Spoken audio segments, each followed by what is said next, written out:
Itu perkenalan dari kita, kemudian kita asli Medan, kemudian istri orang Flores dari Medan Indonesia. Jadi sudah cuma 4 tahun tapi kita campur.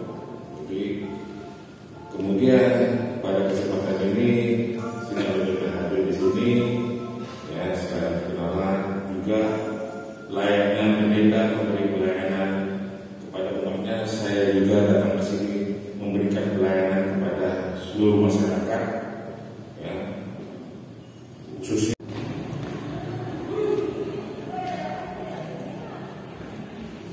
izinkan ya, tapi ya.